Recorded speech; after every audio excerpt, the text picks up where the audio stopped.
Hello दोस्तों, कैसे हैं आप सभी लोग। आशा है आप लोग बहुत अच्छे होंगे और अपने जीवन में काफ़ी खुश होंगे, प्रसन्न होंगे। तो दोस्तों, स्वागत है आप सभी का आपके अपने ही चैनल जिसका नाम है ज्ञान मंत्र, और जहां हम लोग करते हैं कुछ ज्ञान की बातें। प्यारे दोस्तों, आज की ऊर्जा लेकर मैं प्रस्तुत हूं, और आज की ऊर्जा का जो टॉपिक है वह है परिश्रम और परिणाम। तो आज का टॉपिक बहुत ही अच्छा है, परिश्रम और परिणाम। ये टॉपिक पढ़ते ही लग रहा है कि यहाँ पर परिश्रम की जो महत्ता है उसको दर्शाया गया है, और परिश्रम ही एकमात्र कुंजी है जिससे हम अपने बड़े से बड़े लक्ष्य को पा सकते हैं। तो दोस्तों, चलिए बढ़ते हैं अपनी ऊर्जा की तरफ और देखते हैं कि आज की ऊर्जा से हम क्या कुछ नया सीख पाते हैं। सफलता के लिए हर कोई अपने स्तर पर परिश्रम करता है। कभी कभी भरसक प्रयास करने पर भी सफलता नहीं मिलती।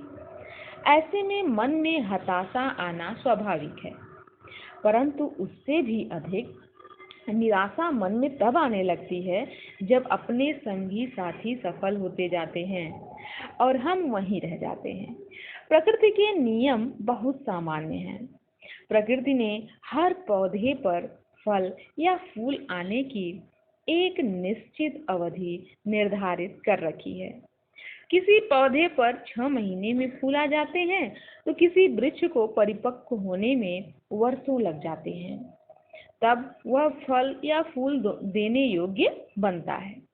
इसी प्रकार हमारे कर्मों का फल कब उदित होगा यह अज्ञात रहता है। वर्तमान में हम जो भी कर्म करते हैं उनके फल हमें निश्चित तौर पर भविष्य में प्राप्त होंगे। आज हमने जो भी परीक्षा दी है, तय है कि उसका फल हमें अगली सुबह उठते ही प्राप्त नहीं होता है। इसी नियम के अंतर्गत आज मिलने वाले फल आपके पूर्व कर्मों का परिणाम है। किसी को नौका की पाल खुली हुई मिल जाती है, उसकी नाव चल देती है। वहीं किसी को पार पहुंचने के लिए पहले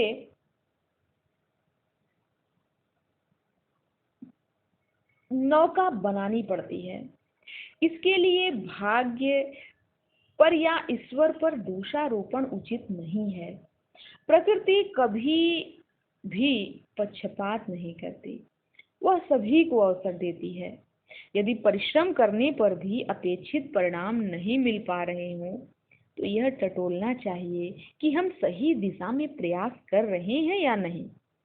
कई बार यूं भी होता है कि हम नौका खेने में जी जान से लगे हैं, परंतु धारा की विपरीत दिशा में। यदि धारा की विपरीत दिशा है तो हम कितना भी मेहनत कर लें, कितनी ही ऊर्जा लगा दें, पर हमारी नाव आगे नहीं बढ़ सकती। इसलिए हमें यह भी देखना जरूरी होता है कि क्या हमारी जो नौका है वह धारा के विपरीत है या धारा की दिशा में है। ऐसे में आपको आपके संचित भाग्य का सहयोग नहीं मिल पाता। यदि इस पर दृढ़ हो कि दिशा सही है, तो धैर्य धारण करना चाहिए। बहुत ही अच्छी बात लिखी हुई है कि यदि आपको यह विश्वास हो जाता है कि आपकी दिशा सही है, 100% सही है, तो बस कुछ नहीं करना है, आपको धैर्य रखना है और अपनी मेहनत बनाए रखनी है। संभव है अभी आपके कर्मों का फल उदित होने की ऋतु या समय नहीं आया है। कबीर दास जी सत्य ही कह गए हैं कि माली सींचे 100 घड़ा, ऋतु आए फल होए। तो बहुत ही अच्छी बात आज के इस ऊर्जा टॉपिक में दिया था ट्विंकल तोमर सिंह जी का। आज का यह ऊर्जा टॉपिक काफ़ी अच्छा लगा मुझे। एक एक बात बहुत अच्छी थी, और इसमें एक बात और है कि इसमें दिया हुआ है कि प्रकृति के नियम बहुत सामान्य हैं।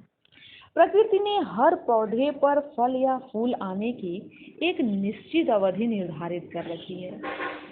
किसी पौधे पर 6 महीने में फूल आ जाते हैं तो किसी वृक्ष को परिपक्व होने में ही वर्षों लग जाते हैं, तब वह फल या फूल देने योग्य बनता है। और इसी प्रकार हमारे कर्म भी हैं। कभी कभी हमारे जो लक्ष्य होते हैं उन्हें पाने में समय लगता है, पर शायद कभी कभी उतने समय की जरूरत भी होती है। जैसा लक्ष्य होगा वैसा तो समय लगेगा ही। तो बिल्कुल मन में इन सब बातों को धारण करके हम अपने लक्ष्य में लगे रहें और एक सकारात्मक ऊर्जा के साथ आगे बढ़ें। तो दोस्तों, आशा है कि आप लोगों को भी आज का यह ऊर्जा का टॉपिक काफ़ी अच्छा लगा होगा। मुझे तो बहुत ज़्यादा आज का टॉपिक अच्छा लगा, परिश्रम और परिणाम। तो दोस्तों, आज की वीडियो को हम यहीं समाप्त करते हैं। मिलते हैं नए वीडियो में नए ऊर्जा टॉपिक।